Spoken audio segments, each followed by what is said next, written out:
You want to try and do Brady? Yes. Oh, we're not going to try. We're going to do Brady. We're going to do Brady.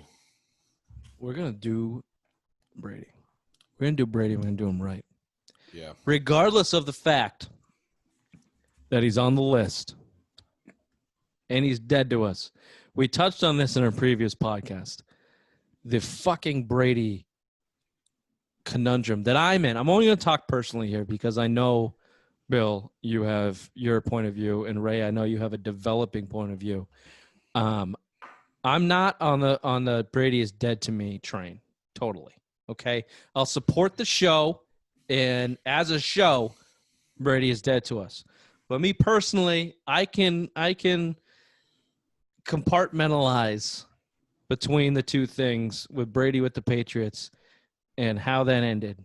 And 16-17, his relationship with Belichick, and how Belichick did him dirty, and then how 18-19, Brady turned into a diva little bitch. And now in 2020 is talking about his fucking TB12 coconut water and working out down in Tampa, and COVID can affect him, and only thing to fear is for himself, and how I just kind of want him to fucking shut up and go away, because I would love to continue to support Tom Brady as the greatest quarterback ever, greatest Patriot ever in our history with Tom Brady, but it's becoming harder by the day because of his stupid bullshit antics. Mm-hmm. But that's not what we're here to talk about tonight. Can I ask you real quick? Where Yep. do we rank national disasters from Pearl Harbor to COVID? Where do we go on the list? Can I ask you? I don't know. I mean, that's, you just kind of brought that up there, Bill. I don't think that was in the fucking email. No, Yeah, it it wasn't wasn't. an email, Bill. But when the only thing we can fear is fear itself. I think of. Okay. I Bomb see to where you're Pearl getting Harbor, at. Ah, I Now see you're what Rain you Man. did there. Rain There's Man. Rain comparing this to COVID, dead to me. Yeah, no, it's hard for me to come off that take. Ray, you got anything you want to get off your chest before we dive into this tonight? I just wish you would shut the fuck up, because come December, when I'm wearing that goddamn jersey, he needs to lay off this shit, because this is my life on the line now. And for those of you who are just tuning in now, Ray, as we speak today, not when we release it, but today as we're recording it, Ray lost a bet. He was garnished a bet to hit a baseball in fair territory in a batting cage. He had 10 swings at 85, which inevitably ended up being 75 miles an hour. He failed to do it in 14 swings. So now he has to wear his brand new Brady Buccaneers jersey that he bought the day Brady signed with the Bucs, because he is Piece of shit. what you would call a classic piece of shit. And we're going to make him lose Me a or limb. Brady? Maybe a kid. Both. You Oh, in okay. Foxborough, the first home game we can get to, Gillette Stadium. You're gonna wear that jersey, and someone's gonna rip your kidney out at some point. Something Probably terrible Bill.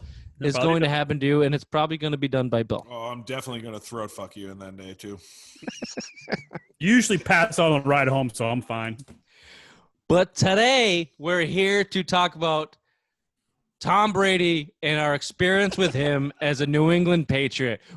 This is where you're getting the best quality sports talk that you can get, because after all of the bullshit we just laid out for you for what Tom Brady's doing, we're going to put that aside, even though we've been drinking all fucking day, and we're going to compartmentalize our love and hate situation for Thomas Edward Brady, and we're going to bring you deep into the cortex of the Brady Boner Hour. So strap in, folks. We're going to talk about all things good Brady's done for us since 2001 to now. I guess not till now, till a couple years ago. So here we go.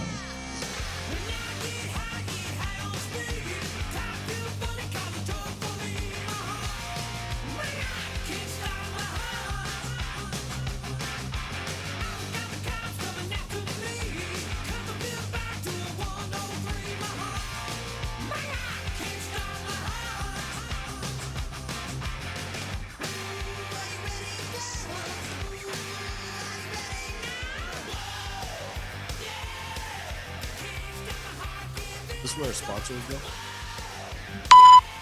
America's new choice for drinks.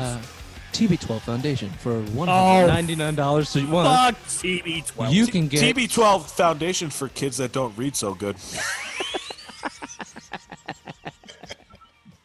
Are you fat? welcome to the Superman Sports Show.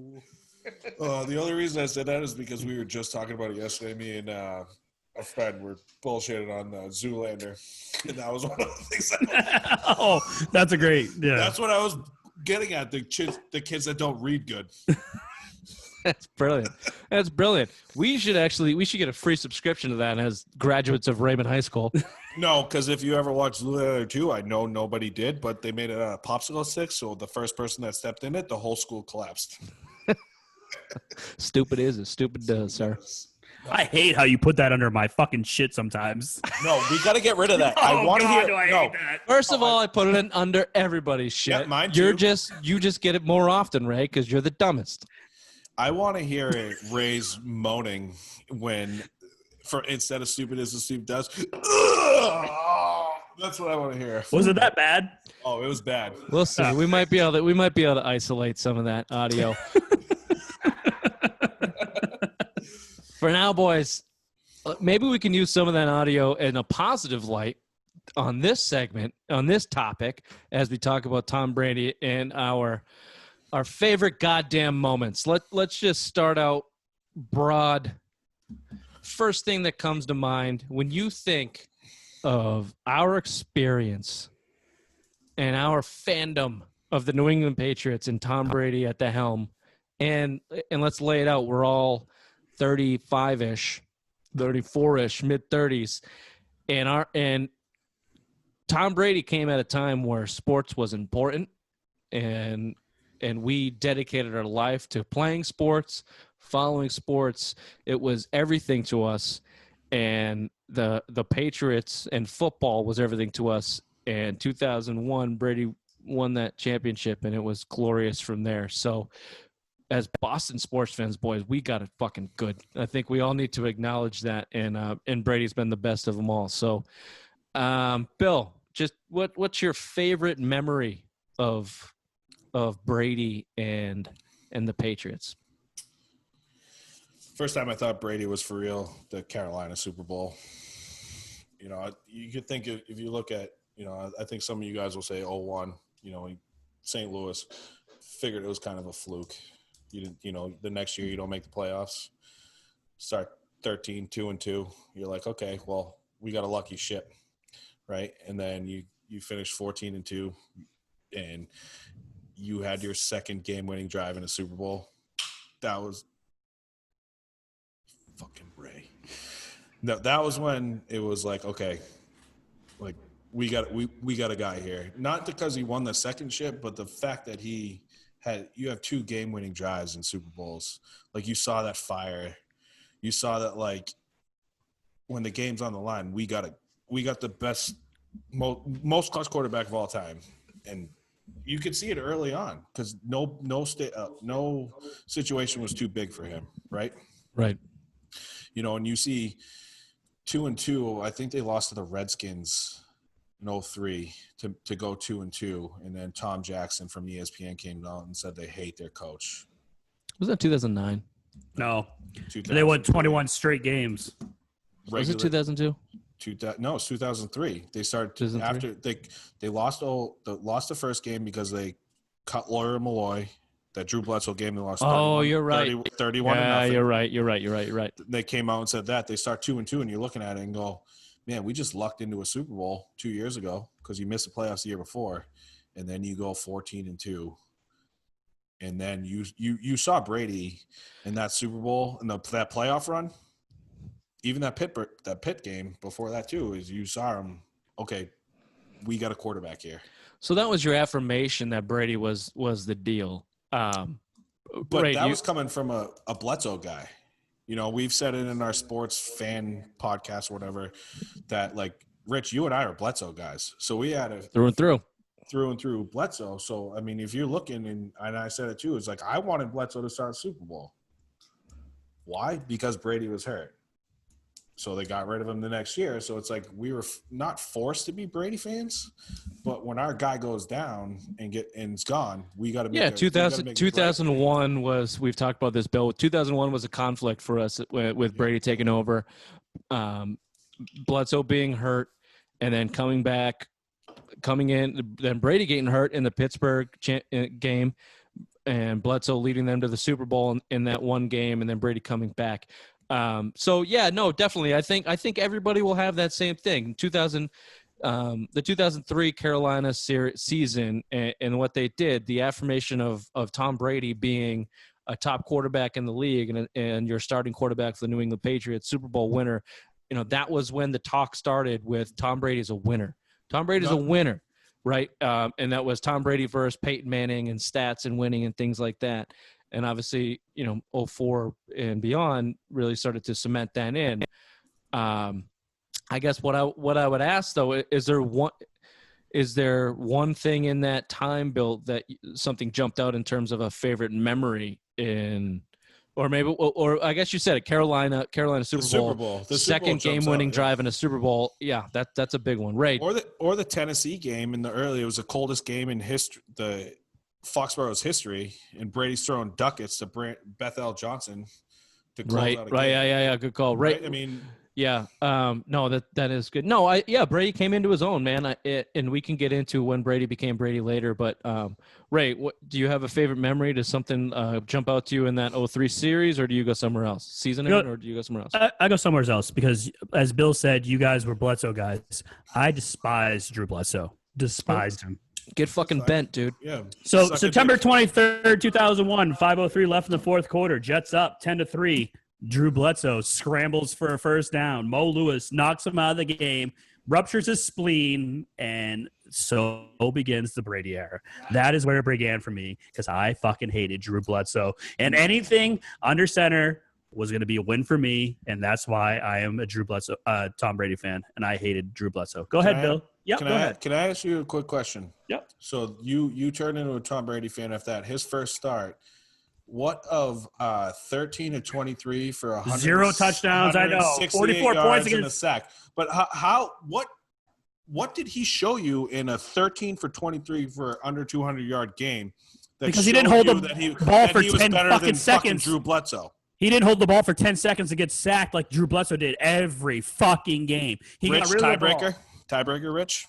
No, Tom Brady's better than Drew Bledsoe. That's a crazy fucking scenario, Bill. But I just want to say that Mo Lewis game, my mama and my papa, they were in the stands, 50-yard line, about halfway up at Old Foxborough Stadium. And my mother tells it to this day. It's the last game she's been to, probably the first game she went to in 30 years. And she said, I could hear that hit. Wow. 50 yards up at the 50-yard line. Let's remember that Drew Bledsoe had internal bleeding in that game. Came back and played that series. So for you to shit on our fucking savior, Drew Bledsoe, Ray, you can burn in hell. Yes, clearly Tom Brady is better than Drew Bledsoe. Was he better in 2001?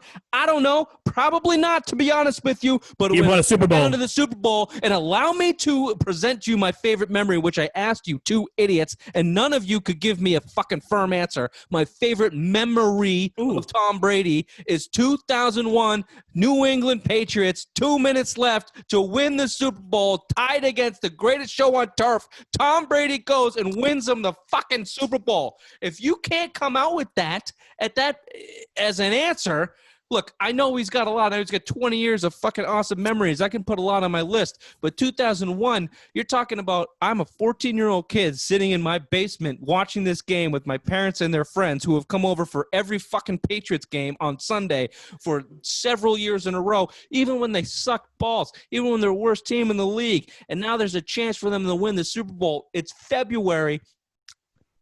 Pat Summerall is falling asleep calling the game. John Madden tells him to take a knee, and Brady dishes to J.R. Redmond, throws an 18-yard out to Troy Brown, throws it to fucking Jermaine Wiggins to put him in the field goal range, and Vinatieri kicks that thing through with no time left on the clock, and my father goes in the garage and rears his fucking Harley for 25 minutes because New England is celebrating, boys. New England is celebrating. If that's not on the top 3 of Tom Brady's greatest accomplishments as basically a rookie quarterback, balls of steel, ice in his veins. That top three. Can we agreed. agree? Can we agree on that? We agree, and I know you're going to cut this, but this is the second time we did this, and Ray and I did not want to shit on this take that you just did. Yeah, because this is why we didn't pick this, okay? Yep. We're not dumb. We know good audio. Okay? We know media. So we were waiting for this take that you're giving. Here's the thing you don't know about me. I'm not going to cut this. It's all going to stay. It is the second time we've done it because the first time we did it, the audio sucked. So anybody who's been listening to the Simple Mind Sports Show for more than a week knows that we basically lose audio once or twice a week. This is no exception. So I appreciate you assholes changing your game up a little bit, but it was like a month ago, and we can dive back into your same thing. You're talking about Rain Man, though. Rain Man doesn't forget that shit. Look. I want to talk about memories. I want to talk about shit that hit you deep down in the fucking plums, that just grabbed you by the ball sack and said, Tom Brady's the fucking man. God damn it. We have Tom Brady. And 2003, I agree with you, Bill. I agree with you. Tom Brady came into the league, and people needed to know his name for sure. And as a Patriots fan, you went, "Fuck, we got our quarterback." But that's not a memory, right? That's an affirmation. So give me something. Give me a memory. Give me something that the listeners can go, "Oh, fuck yeah, I remember that. That was great. That was awesome. I remember that game." San Diego, first touchdown pass, Terry Glenn. Tom Brady's first touchdown pass in the NFL was to Terry Glenn. Look it up, Ray, because you gave me a dumbfounded look on your face, but it's true. Came down. Oh, he just farted. That's fine. Against Doug Flutie. You want to talk about good memory? I mean, you want to talk about comeback. Drove the team down for a Vinatieri field goal late in the game or overtime. I don't remember the exact specifics, but that's when, I mean, you saw the drive.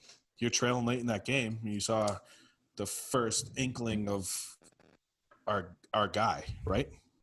Yeah. You saw the first thing of the clutch gene. You look at clutch all year.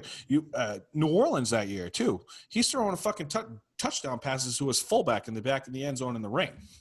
You remember the Jets game, 12-7 game that year, if I'm not mistaken, where he's leading his team down late in the game. Is that not sorry to interrupt your Bill and keep going, but is that not the greatest thing to define Brady in his first half of his career? Who's the best receiver you had? The open one?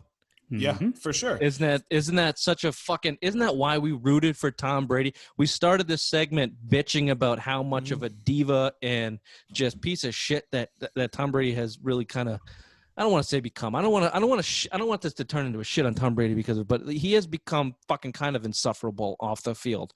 But now, yes, sure. But think about those first. I mean, what a fucking guy to root for. Oh man, what a guy to root for. No, he doesn't put up the stats. No, he's not throwing for 3 touchdowns in the first quarter like Peyton Manning. But guess what? In the fourth quarter, when you need something, we went 20 years.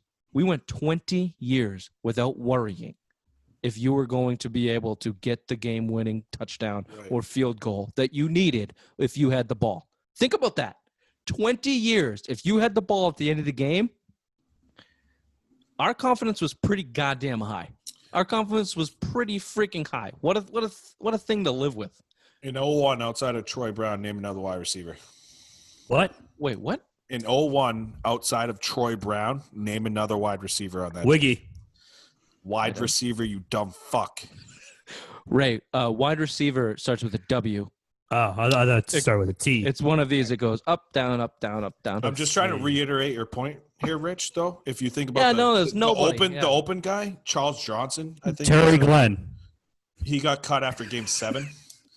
You said it was his first TD pass, so fuck. Ray, do you have a favorite memory? Ray, what's your favorite memory? Can you tell the story of the 2014 fucking game that you guys were at? Because I love that. No, I'll let Bill say it because Bill says it better. So I'm going to go different. Fine. I'm going to go 2007. Okay. Their 16-0 season. The season that should not be talked about, but we're going to talk about it. But anyways, Bill, my parents, and a bunch of Bill's friends were at PJ O'Sullivan's watching the game. Bill's wife. Yes, Bill's wife as well. That was the game that Tom Brady also broke the single-season passing touchdown record. Randy Moss got the single-season touchdown record for receivers. The place was electric. Everyone was standing, cheering. I mean, that was just one of those things where I don't think any other fan base could actually talk about because it was just one of those things like your team is the greatest of all time. Like, you just did so many things. You just broke so many records. Now you're undefeated in the season. Now you just have the best quarterback to throw as many touchdowns as he did in the regular season. Randy Moss had an incredible year, 23 touchdowns as a receiver. I mean, that was like the most electric, like high-fiving strangers, Yeah. drinking your ass off in a bar. I mean, that was great because it what- was on the road. It was on the road. It was in New York. So it was just one of those things where you're just like, this is fucking awesome. Like, you just look at it and take it in and just be like, this is fucking amazing right now. I mean, you have the best quarterback and wide receiver tandem of all time. I mean, that really got it for me. Can we pour one out to PJ O'Sullivan's? Yeah, Rest in peace. Rest in peace, PJ. Respect. No, that you're right, Ray. That moment is I remember it specifically Me too. because Brady broke the record and Ross broke the record on the same touchdown, which is kind of people don't really talk about that. How like kind of I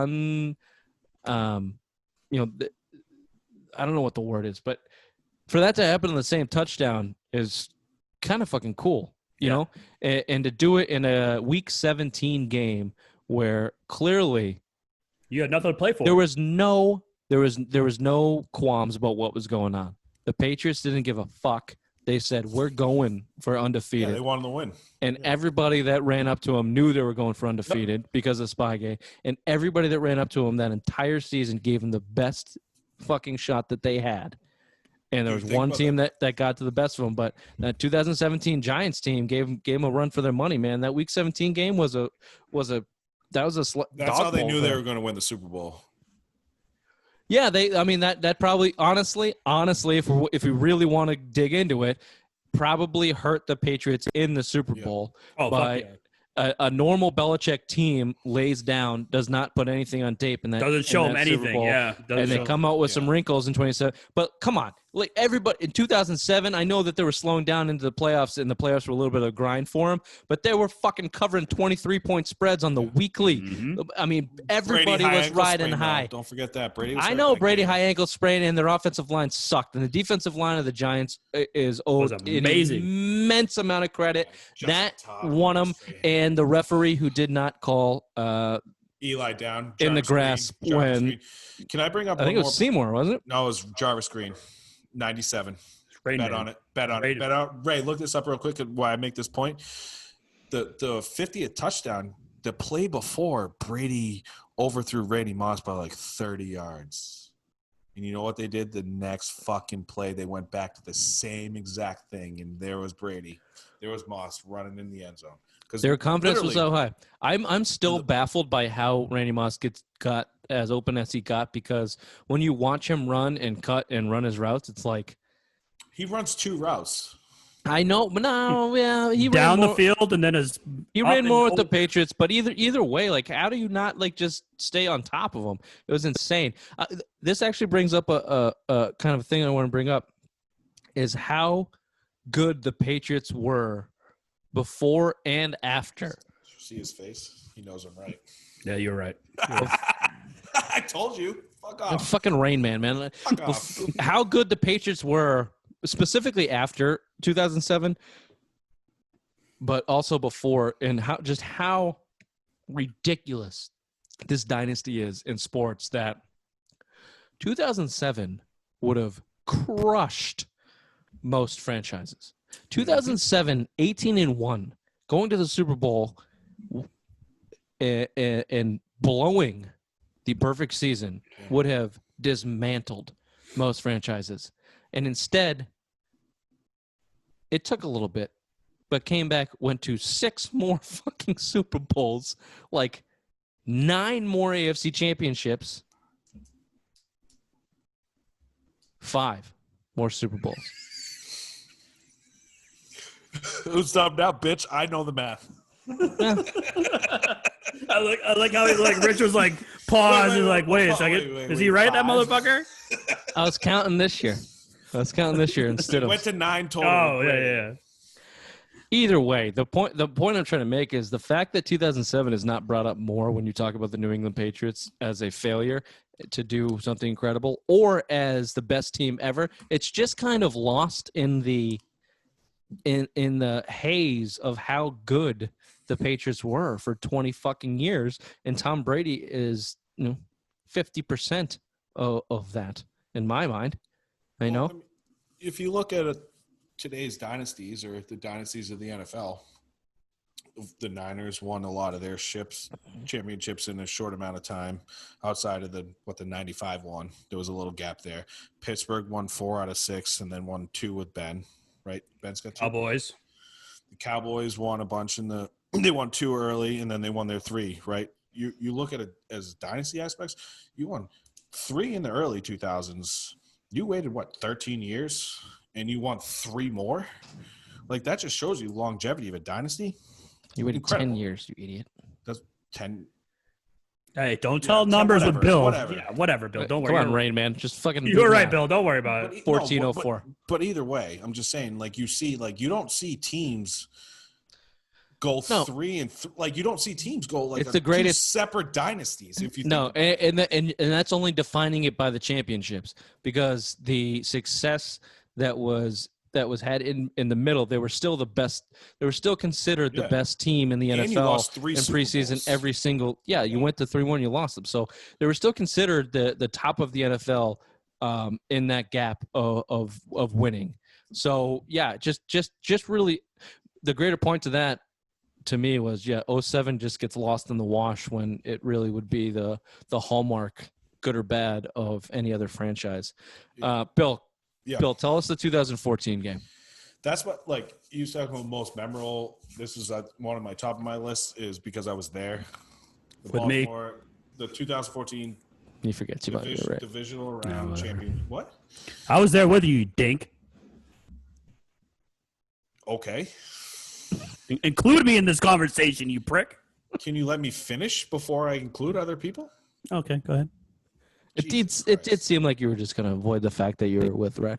No, this is part of the story. Okay, Ray go is on. part of the story. I'm sorry. You should not interrupt a generational storyteller. Dude, The likes of Billy Trashcan. Though, Raymond. I did go with Raymond. Ray, my dad, and a friend's brother, which was his first game ever. You start out the game 14-0, Baltimore. Come back 14-14. You're down 28-14. Stadium is quiet as I've ever been to a Gillette. You bust out some fucking illegal formations. They deemed them illegal later, but at the time they weren't. You started coming back, but that Julian Edelman pass, everyone's always said whatever game they've been to, it's been the loudest ever. That stadium was physically shaking. Mm-hmm. Physically shaking. And I think Zolak even said it in I think the post game, whatever, or on the radio. And it was like, I've never seen it as loud. Heard it. I've never. And he said that you could literally, if you look at the cameras for not Nesson, but NBC, you can see the cameras after that Emlyn pass. You can see the cameras shaking. Like, I've been to a shit ton of games, 4 or 5 AFC Championship games, and that was by far the best, most exciting game I have ever been to. Agreed. Ever been to. And like, just to see Brady in action come back from 2 14-point deficits, and that dart he threw to Brandon LaFell in the corner of the end zone, one of the best throws I've ever seen. And not only one of the best throws I've ever seen, one of the best catches I've ever seen. Brandon LaFell catches that one hand on his hip, with a man in his face. Like, I'll tell you what, though, good catch. Fucking way better throw. Fuck yeah. Fucking way better throw. Does not break stride. Nope. Basically puts his hand out and cups it on his hip. Yeah, nice catch. Good catch, but dude. That's the greatest Name me throw another Brady's ever thrown. Name me another quarterback that does that. I mean, those are the type of things as we move into a new era that we're really, really going to have to adjust with. We really have become just taking advantage or accustomed to the type of throws that we think are normal. But you go watch any other fucking NFL game for the most part, and the precision, the absolute precision Tom Brady had and still has probably as an NFL quarterback is quite honestly unmatched. I mean, that's the biggest thing I take away from Tom Brady as a quarterback is the precision. Go watch some of the balls that he throws to Julian Edelman. Watch some of those balls that he throws to Edelman. Like, just inches, man. inches to get those things in there. And that Baltimore game is a perfect example of I was never.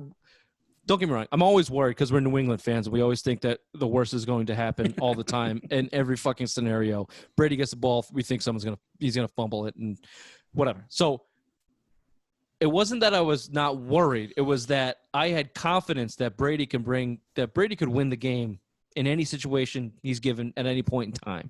The worry in that era of Patriots football was the fucking Ravens and Joe Flacco are throwing on you and dicing you up by the tune of 14-point leads in both halves. Can you stop them? And the greater point here is I had confidence in Tom Brady. When they got to a tie, I was like, oh, fucking, we're in a good situation now. So I believe Brady could win it. I believe Brady could win. I believe Brady can win any fucking game that he's in. Being at that game though, Rich, like Ray and I talked about it, and I told Ray, I was like, you're down the first 14, you come back 14-14, you're like, all right, we got a shot with this. But when you're down 28-14 mid to late third quarter, I told Ray, I'm like, dude, I don't. Oh yeah, we had big talks. Yeah. I'm like, I don't know if we can do this. Like, it's not that I'm doubting Brady. I was doubting the defense more at the time because you want to talk about. I'm pretty sure that's what I just said, Bill. No, I know, but you want to talk about Joe Flacco covering up a defense. Brandon Browner, Revis, Logan Ryan, Kyle Arrington was the starting, and they were money all season until that Baltimore game. And Patrick Chung was there too, Devin McCourty. But when we got fucking Owen Daniels catching fucking ducats in the back of the end zone, you're like, all right. Owen Daniels was ripping us apart in that game. Justin Forsett was that fucking Owen Daniels, and the second that the last touchdown by Owen Daniels, I did think, oh fuck. Yeah, that made it 20. Yeah. It made it 28-14, and there was no fight from Patrick Chung in the back of that end zone. And you're looking at it going, wasn't even close. Do we have any shot at this? Even when they were fucking took the lead, I'm like, Joe Flacco's going to come back until he throws a duck at the fucking Devin McCourty. Well, that's your classic Joe Flacco, which brings me in my next point. What is Tom Brady's best game? Because most will say, and I will agree with them, 2014 run, Seattle Seahawks, 2014 Super Bowl, I will consider his best game. I think it was because of the competition. Yep. Because of the competition and the adversity that he faced. Some of it to his own fault because of a stupid red zone interception that he threw in the first drive, and a second bad interception that he threw to help me with the linebacker. Linebacker. Not Bobby Wagner, but I think it was Bobby Wagner. It was Bobby Wagner. It was Bobby Wagner. Bruce Irvin went to the Raiders. Yeah, Bobby Wagner. Yeah. Bobby Wagner. So bad, two real bad interceptions. And anybody and this is my real greater point I have in Brady's career. And a lot of people will bring this up that his postseason numbers are a little bit skeptical from time to time, and he didn't always have the greatest games. And what I'll say to them is, you're right. He's thrown interceptions in games that they've won more often than not. And the fucking trait of Tom Brady is it doesn't matter. It does not matter. That's why Tom Brady is Tom Brady, because he will come back over and over and over and over. And if he made a bad play before, he will make 10 times the plays beyond that to come back from that. So that's why the Seattle Super Bowl down 10 to the greatest defense we've seen since the Baltimore Ravens in 2000, probably, right? 2000. 100%. And maybe even beyond that. 100%. That was the 100%. Oh, the that goes down as the greatest. That goes down as Brady's kind of masterpiece for me, and what people thought might have been the twilight of his career. The most pressure, his legacy was on the line. They hadn't won a Super Bowl since 2004. They had lost 2 to that point in 07 and 11. He was coming off the Deflategate bullshit. So 2014 will always resonate with me. Ray? I'm just going to say a few things, and then I'm going to have you guys answer for me. Okay. Third quarter, 2:12 left, down 28-3. Oh, here we go. That is his masterpiece. No, it's not. Against Atlanta, going 43 for 62, 466 yards, 2 touchdowns, 1 interception, quarterback rating 95.2. Give me 14 for 16 for 144 yards and 2 touchdowns against the greatest defense that we've seen since 2000. That's coming off the Super Bowl champions from the year before. Thank you. Down 25 points in the third quarter. I don't give a shit. 12 I do left. not give a shit. That is amazing. That's a full team effort, Ray. That's a full team effort. You're talking about the best defense we've seen since 2000 Ravens. He had 2 touchdowns in the fourth Super Bowl down. fucking champions. And by full team effort, I include the Atlanta Falcons and their idiotics. Idiotic behavior. But if we're talking about masterpieces, you don't think that's a masterpiece right there? It is. It is a masterpiece, but when you go against the best defense that we've seen in 20 fucking years. All right, I'm not going to agree with Rich and say, hey, Rich, I'm going to piggyback off your point. Seattle, great. I'm fucking bring up another point, Bill, you stupid fucking cunt. And I'm debating your fucking dumbass take by backing up Rich's point. Oh, I agree. I agree with Rich. Seattle was a great fucking game. Probably one of his best. Going against the best defense ever that we've seen in our lifetime. But against Atlanta, down 25 points in the third quarter. Kobe. No! Dead to me. Down 25 points. 2:12 left in the third quarter. Coming back from that is amazing. It's just amazing. Look, not giving up. That's not the Mona Lisa, though. You're right. You're right, Ray. I will. Let's just dive into 28-3 because it may not be Seattle, and I think we all agree it's not Seattle because of the position that they're in. If they lose Seattle, you don't get Atlanta. No, probably. Right. If you lose Seattle, you're 3-3. You're looking at a completely different fucking legacy for Tom Brady if you lose Seattle, right? So 28-3 might not even happen. So to talk about 28-3, the 25-point comeback against Atlanta. I talk about being a New England fan. I live in a state to be unknown. I do not live in New England anymore at this current time. I watch with a lot of thank you, Bill. I watch with a lot of non-New England fans that are friends of mine that support me and whatever. And when we're watching that game and the Patriots are playing as poorly as they're fucking playing and they're not bringing the normal Patriot behavior, I'm going, there's no fucking chance they're winning. I go, this game's fucking over. And everybody around me is saying, look, it's the Patriots. You got Brady. You got a chance. And they were literally saying that basically until they started to make that comeback. So I think, that's another, that's the way the world thinks of Tom Brady. As New Englanders, we can't because we're built with New cynicism. Englanders. We're built with the world's going to burn on our graves. But you know why, Rich? Because we grew up Red Sox fans that have been breaking our hearts forever. Because I'll tell you what, it was a small Super Bowl party. It was 28-3. We started gambling. We were playing craps, and we're like, screw this game. And if I wasn't at a Super Bowl party, I would have shut the game off and went to sleep. Because why? Because we're New England fans. We didn't expect this. Also, if you went to sleep, you thought it might help. Yeah, because it would ease the pain. You thought for some reason easing the pain. You thought if I just don't watch for a while, maybe they'll come back. The fact that I'm watching, that's why they're playing bad. Oh man, every time I go to sleep, it's like, all right, they're down 4 touchdowns. Maybe they'll come back because maybe my luck is bad for them. But if you want to talk like the 14 not happening, Brady or 16 not happening, if you lose in 14, Jimmy Garoppolo started in 2016.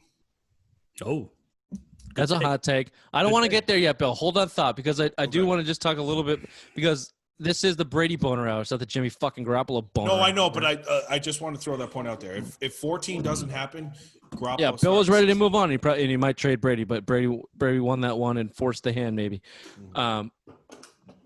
It cannot. I don't think 28-3 can be understated enough. I think you're right, Ray. I think it's really, really fucking close with Seattle. I just think the stakes in the competition put Seattle that notch above his masterpiece. But 28-3, yes, it's a team effort. Yes, you need a left tackle to fucking hold. You need Matt Ryan to take a sack like an idiot, and Dante Hightower to make a fucking play. You need Julio Jones to catch the ball in field goal territory and then watch all of those mistakes happen to not ice the game.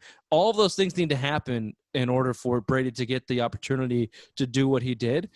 But look, I don't know if there's a quarterback in the history of the NFL that, if given the opportunities that Brady got in the Atlanta Super Bowl, would have done what he did. Yeah. The you could feel it. You could feel it when it started to roll. Because you guys know when you were watching the Super Bowl and the Atlanta defense was fast, man. You went, holy shit, they're fast. In the first quarter, it was like, God damn, they're moving. Grady Jarrett had 3 sacks. Who's that guy, number 45? Dion. No, Grady Jarrett was 45. No.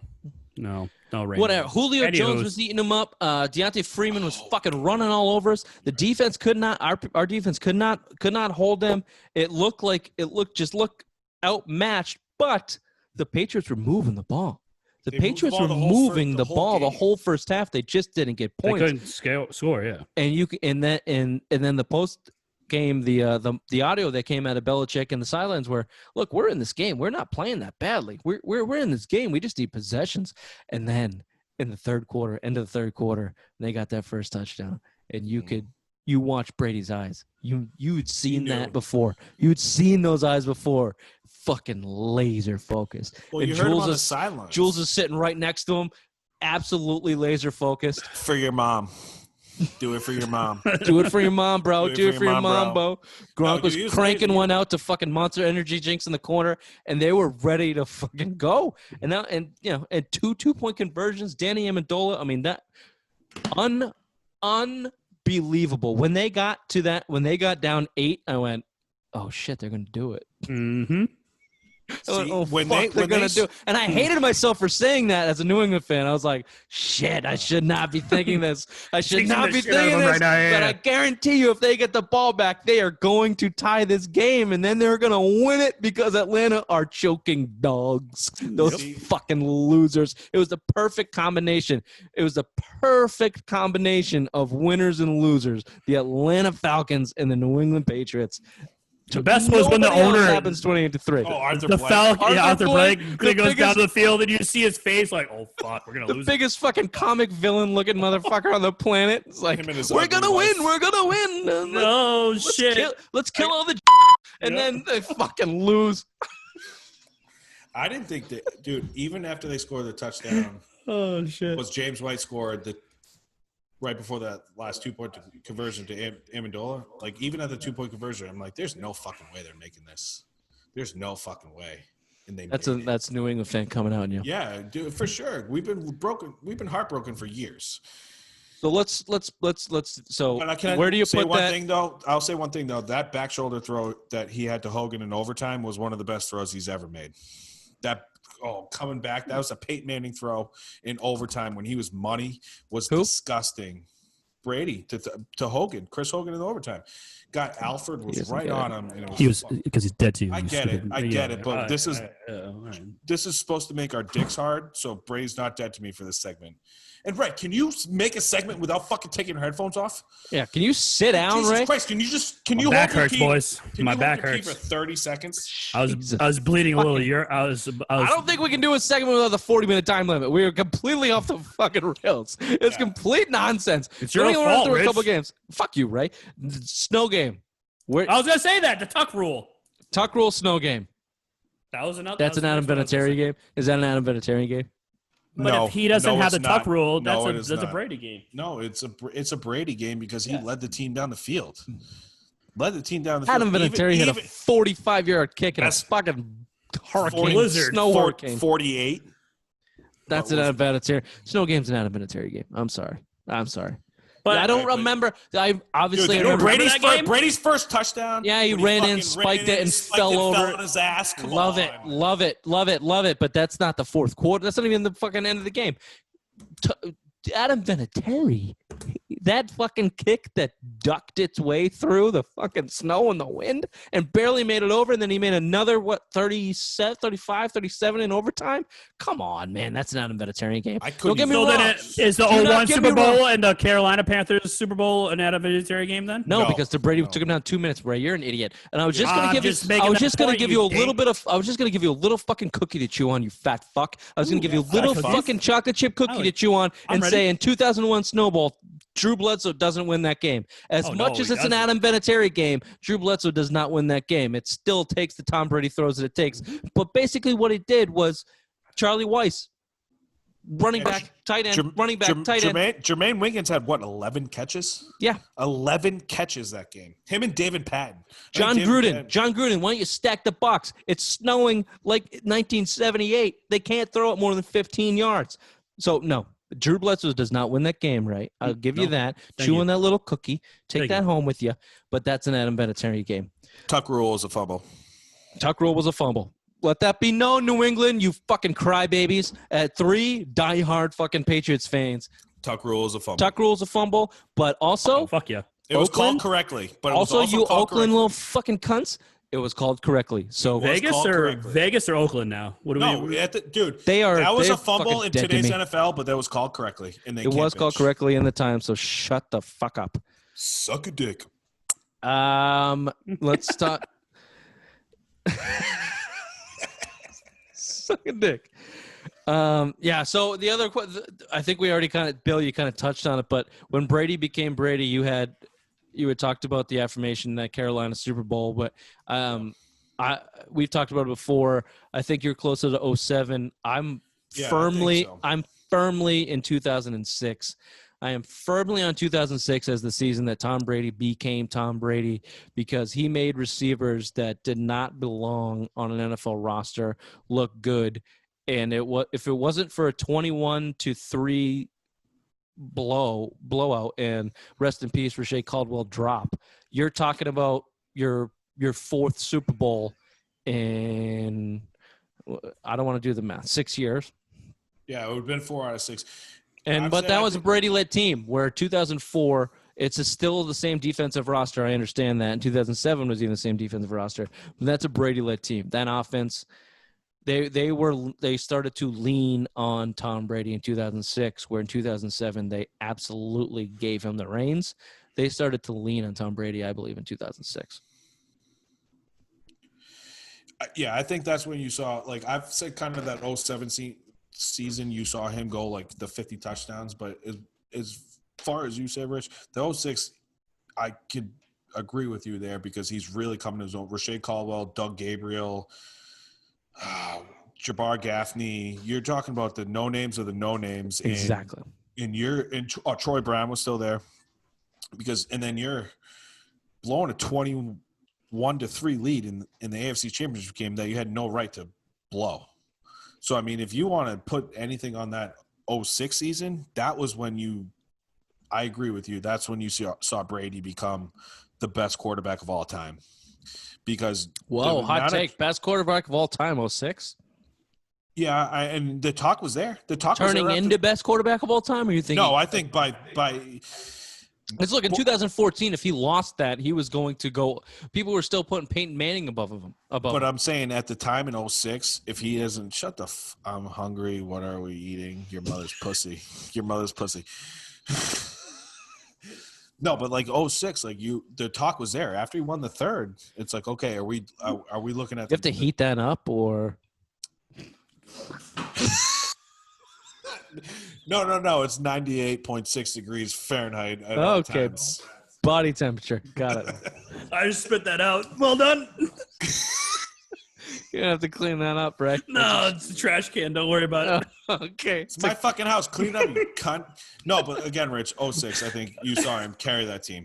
He was the best guy on that team. But before Indy, dude, he threw, 4 picks against San Diego? 3 picks against San Diego? What did I just talk about? What did I just talk about Tom Brady? You could look at his playoff record and go, look, he's not the best quarterback to ever play in the playoffs. One good game, but he's played like fucking 6 seasons in terms of the amount of playoffs that he's played versus guys that have played 6 or 7 games. The guy's got a whole career just in the playoffs. And, you're playing the best competition when you get into the playoffs. And the idea of having a bad game in San Diego, having a terrible game in San Diego, and then going to Indianapolis, who are widely considered the best team in the league, favored to go to the Super Bowl, and getting a 21-point lead or a 21-3 lead that inevitably was blown. And that's Brady. That's Brady. He doesn't let that the shitty play affect his good play, and that's why he's been able to maintain greatness up until now. Up until 2019, when he became a petulant little bitch. Mm-hmm. Cunt is the right word, Rich. Sorry. I'm sorry about that. Sorry right. for misuse Or bleeding of vagina. vocabulary. Or bleeding vagina, but whatever you want So to say. look, guys. So for listeners, this is the second time we've done Brady Hour. Anybody who's listening, we lose audio quite often. Simple Mind Sports Show. This is what this is called. I will say, boys, I think our first round of this was a little bit more Way better. enthusiastic. That's always what happens. I think the dedicated time that Brady has had with the Tampa Bay Buccaneers, Is and the more swayed time he our gets with decision. Tampa Bay Buccaneers, just- has completely affected the way we look at Tom Brady as a New England Patriot, and it's only going to get worse. And that's why I can't wait for November or December when we walk in Gillette Jesus and Ray is wearing that stupid fucking orange Buccaneers Brady jersey, and he is top 5 MVP votes. MVP, and the Patriots are 500 fighting for a playoff position, and Ray goes flaunting his number 12 in the face of the Foxborough faithful. and as I stab and we are him in the fucking kidney. shouting it from a goddamn loudspeaker. Look at this piece of shit. Look at him. Look at him. And we have a bell that you have to ring. And we go, shame. Shame. Rich, we need a podium. Ray's got a truck. We'll build a podium, and we will not let him move the whole tailgate. Yeah. Which, The only thing he can wear is the jersey. Other than that, he's Winnie Poohing it. Naked, everything else. Yeah. It's Dick just and the balls fucking hanging jersey. out. Yep. Tuck it between my legs. Don't worry about it, boys. Yeah. Yeah, we'll make it look like a mangina. Yep. We'll gather a crowd. We'll give people raw vegetables and just start fucking just chucking like it. old English style at the gauntlet, just throwing fucking tomatoes at you. Dude, we might have to park in the parking lot. So not only will your jersey fuck you, but it's gonna fuck us when we try to leave later because we got to go to the degenerates in the parking lot. Not the Yep. not the fucking the best parking lot of all time is where I park, but we might have to go to the deep P10 parking lot. Ugh. I'm not going anywhere where it takes me more than an hour to get out of there. Oh, good. Then you want to go where I park. You'll go with You Want to go where I park, dude? We're out in 15 minutes. The longest thing to get out of there is the walk from the car to the walk from the stadium to the car. You take 2 turns, you're on the highway, no traffic. We're not going to name that any of you assholes Fuck trying no, to fuck no. But steal Ray, our back me spot. up. Try to steal our spot, sons of bitches. Hey, anyway, so this is the Simple Mind Sports Show, Brady Boner Hour. I'm sorry that you're probably only half mass at this point. We didn't bring our whole kit and caboodle because Brady's turned into such a fucking tool. But we still got the memories, boys. And when he retires, we'll forget about his Tampa time. But in real time, he's dead to us. Mm-hmm. Thanks. I gotta pee.